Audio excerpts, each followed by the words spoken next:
What's going on, guys? Welcome back to the channel, and obviously we've got the first Flame Swordsman deck profile of the year coming to you guys today. I actually played this at locals yesterday. Those 3 cards don't need to be there. I actually played this at locals yesterday and I got second place. I played against Snake Eye, that was a 2-0 victory. I played against Telements, that was a 2-1 loss. Mostly just because Super Poly is a fantastic card, so there's nothing I can do about that. So yeah, a lot of your interaction, you need to have your Fire Warrior on the field. So if they remove it with, say, Super Poly, you don't have any interaction anymore. So lost that one. Then I played against like an Ibli, like a World Chalice Super Heavy Samurai Synchro deck. That was 2-1 victory. And then I played against Goatee Runic, and that was a 2-0 victory. So really good, performed really well. I'm not gonna lie, there are a lot of hand traps in here, so that is obviously gonna help. But yeah, like you can set up a couple of interactions on your first turn, and then on your following turn, you can easily kill just with the big boss monsters. So without further ado, guys, we're gonna get into it. I was super excited for this deck just because I love Joey so much, but yeah, let's get into it. So I've obviously got 3 Fighting Flame Swordsman. So this card, if this card is normal or special summoned, you can add 1 spell trap that mentions Flame Swordsman from your deck to your hand. If this card is sent to the graveyard, you can send 1 Flame Swordsman or 1 monster that mentions it from your deck or extra deck to the graveyard, except Fighting Flame Swordsman. You can only use each effect of Fighting Flame Swordsman once per turn. So this is like the quite important one, where obviously this is your normal summon and it's actually Joey. Like a few people said it, like, oh, if it focus. Oh, it's not gonna focus. That's like, if you look at his face, it's actually Joey. So pretty cool. Yeah, so this is the one where you normal summon, you get the continuous spell, and then you send this to graveyard with the continuous spell to summon the normal Flame Swordsman. And then obviously this foolishes a dragon, one of the dragons, either from your extra deck or your main deck, to the graveyard, and then they obviously either get to add or it's a quick effect attach. So really good. Obviously it's quite important, so you want to play 3 of this.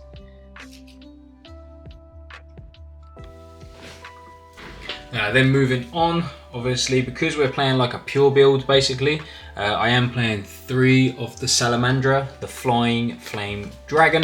So this is the one that I was talking about, that you send to the graveyard with Fighting Flame Swordsman for his second effect. I thought I was going to sneeze then. While this card is equipped to Flame Swordsman or a monster that mentions it, the equipped monster gains 700 attack. You can only use each of the following effects of Salamandra, the Flying Flame Dragon, once per turn. If this card is in your hand or graveyard, you can target 1 warrior monster you control, equip this card to that monster you control as an equipped spell. If this card is sent to the graveyard, you can add 1 Salamandra spell trap from your deck to your hand. So obviously this is like the 1 card combo where you only need this, but this is quite important as well. That's why I play the 3 of. Because even if you open this in certain hands, you can do some weird stuff where you can still end on an interaction with the Salamandra trap.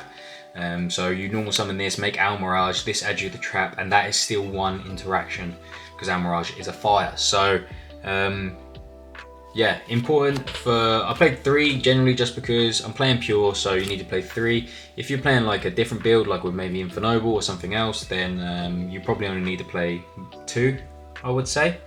For the next little bit I have inside, so I played 3 Gearfried and 1 Renard. Obviously this deck, you do kind of burn through your resources, like especially in a really grindier game.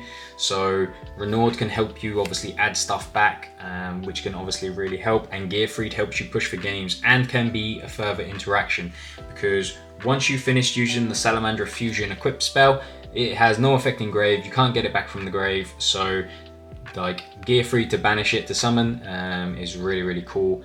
And then obviously this helps out like a lot of things. So like Diabell Star, for example, if you kill it with battle and goes to grave, it's going to come back.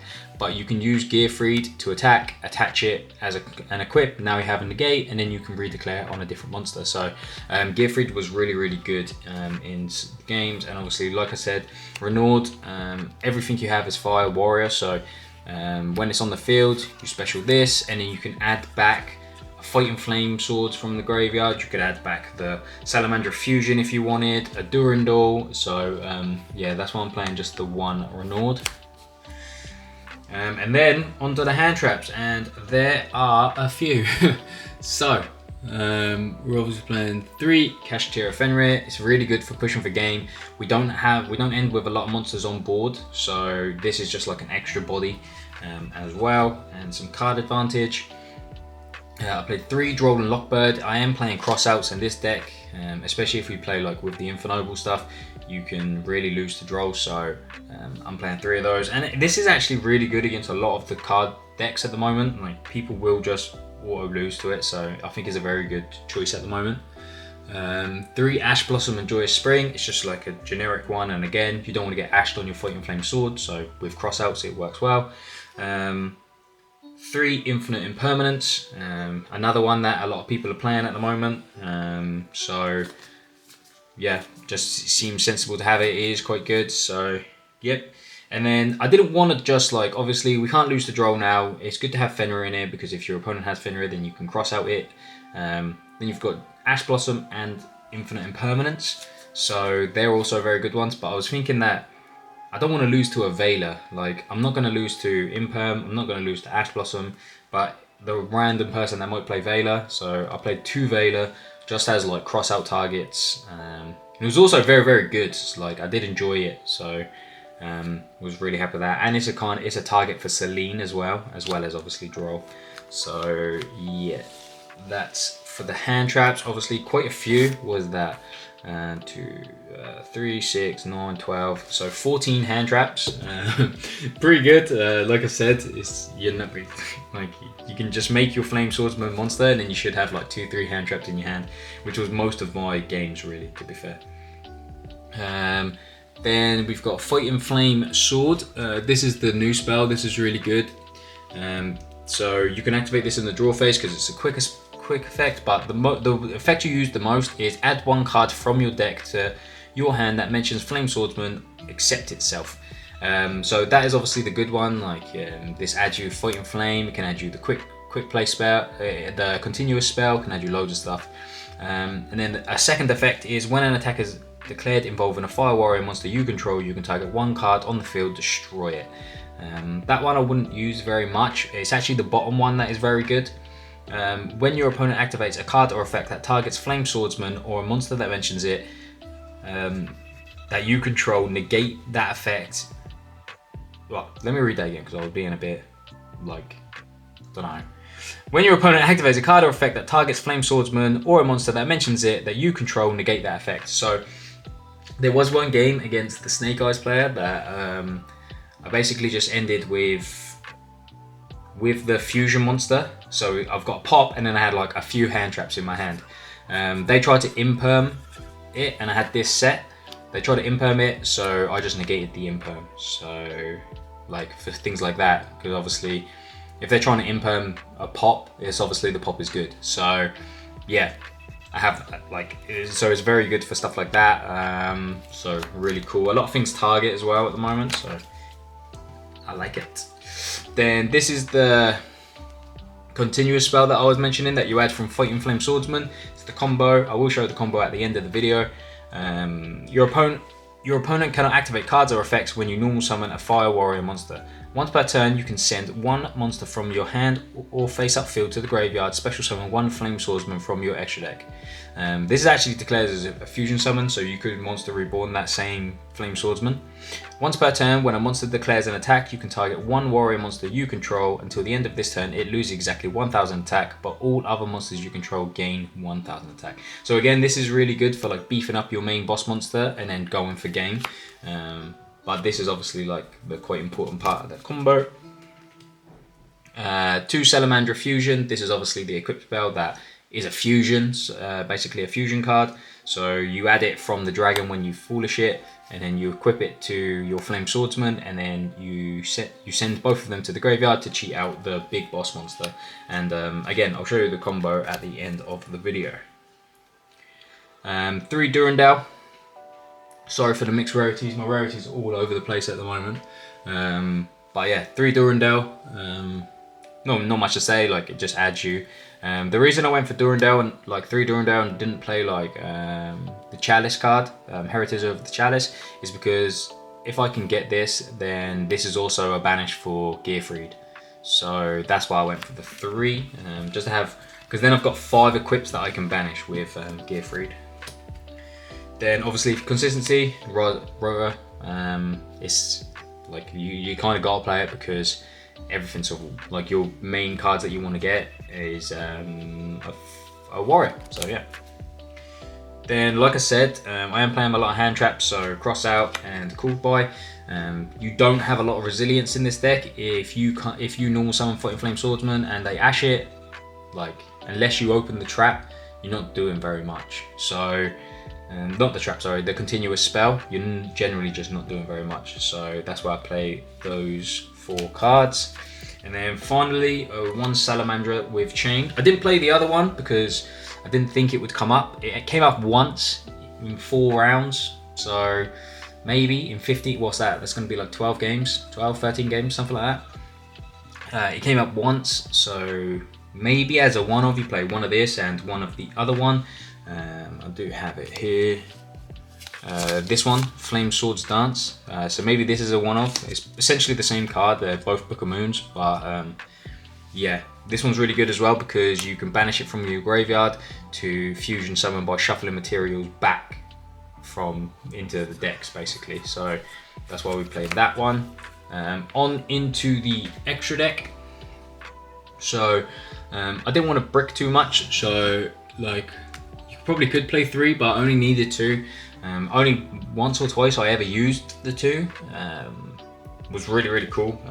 Really liked it. Fighting Flame Dragon. I'd probably cut this to 1. There was only one time that I actually sent this, and then I didn't need it anyways. So yeah, not really a massive miss or need personally. So potentially maybe 3 Flame Swordsman, 1 of this and that, but. And obviously because I'm playing pure, I did play the 3 Ultimate Flame Swordsman. I should probably read what the new cards do. So this one, except during the damage step, quick effect, you can target 1 warrior fusion monster you control, equip this card from your field or graveyard to that monster you control as an equipped spell. You can only use this effect once per turn.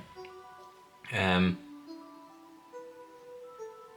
then this also gives it like a little 700 attack boost, and then it can attack twice. So it does help for like OTKs, but you would rather send, unless you open the Salamander Fusion, you kind of need to send the main deck dragon. So yeah, again, it didn't come up very much. I only sent it once.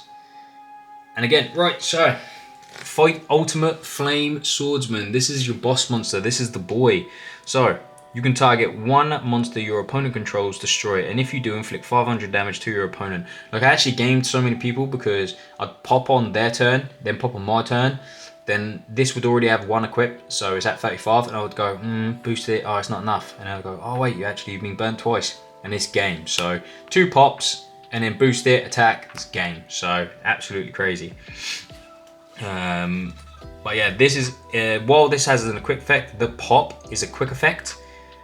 At the start of the damage step, if this card battles, you can double this attack until the end of this turn. But if you do, destroy it in the end phase. I don't know why it has to destroy itself in the end phase. I think that's a bit bullshit, really.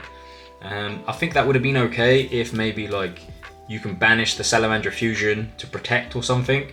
Because what's the point of like, so you have to do it to beat over something, but then it just gets destroyed in the end phase. I think that's kind of shit, but yeah, Konami always does stuff like that. So yeah, played that lineup for those. And then the rest is kind of like, you kind of don't need it, but, well, one of them you do definitely need, but the rest are kind of like missed. You can play whatever you want. So it's just low links. So Salamander, like Almirage is actually needed, because if you brick and you only open this, then you can go normal summon Salamandra, link it off for Almirage. Then because this has gone to the graveyard, you can add a Salamandra spell trap. So you add Salamandra with chain, and this is one interaction. So you bricked, but you still have this, and you should probably have a couple of hand traps in your hand. So because this just says target one fire monster on the field, and then so you equip it to it, and then obviously yeah, it's a Book of Moon. So that's why Almirage is actually like important. We played Ferocious Flame Swordsman. This can obviously just boost up your monsters if you really need to. I never made it. I never really had that many monsters to do it. Heater, again, like with the way that fires are at the moment, I didn't play really against the fire deck, so this would be quite cool to link some, obviously steal one of their fire monsters, but it never really happened. Little Knight, I think this is like, obviously it's a really expensive card, but it is quite needed in most decks at the moment, so yeah, it's a really good card. I did make it a couple of times, to be fair. One Unicorn just to help like spin stuff back if you need to, but again, never really needed to. And then obviously we got Selene and access code. That's why I thought as well, playing Veiler, because then you can summon it back from Selene. Obviously it's good with Heater as well to do stuff, so yeah. And then the last card, I just played one Typhon, so yeah, not much to say really, never made it, so I never really used any of these. I made Little Knight sometimes and Almirage twice, but other than that, you just need the fusions. You just need to get to your fusions, that's it. And again, I only ever used 2, so maybe the third one was never needed, but I had space. This you probably only need 1. Again, I didn't really send it too much. And Flame Swordsman, maybe this could be 3 if in a pure build, because I did use 2 almost every game, because you need 1 for your first turn and then 1 for your follow up. So then you don't have 1 if they out all your stuff or it goes a bit grindier. So let me show you the combo. So all you need is this. You don't need anything else. That is absolutely it. You don't need, generally, you just don't need anything else. It could be that you start with the spell. So you need one of these 2. Yeah, so you just need one of these, really. So you go normal summon Fighting Flame effect, add Flame Swords Realm. Then we're going to activate the Flame Swords Realm.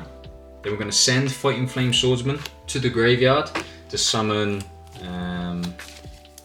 the real Flame Swordsman out. And then we're going to go effect of Flame Swordsman to send one from extra deck or deck to graveyard. So we're going to send the Salamandra, the Flying Fierce Dragon, to the graveyard.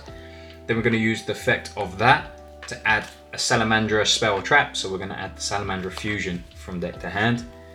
And then we're going to activate that, equipping it to the Flame Swordsman. And then we're going to activate it again to get out the ultimate Flame Swordsman.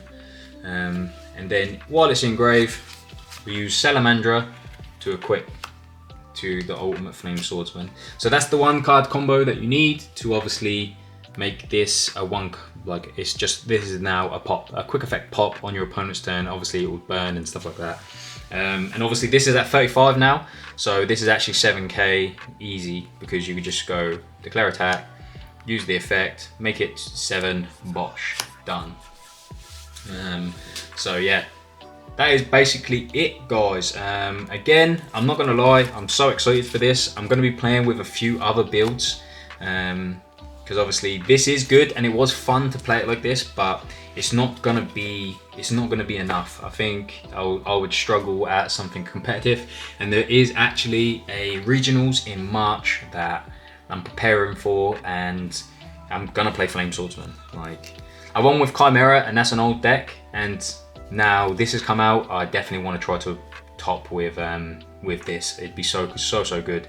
So stay tuned for more Flame Swordsman content. There's gonna be plenty. I will try to get a branded one. There's obviously the Red Eye stuff on my channel still as well. There's some more stuff for that coming soon. And yeah, thanks for watching, guys, and I'll see you in the next video.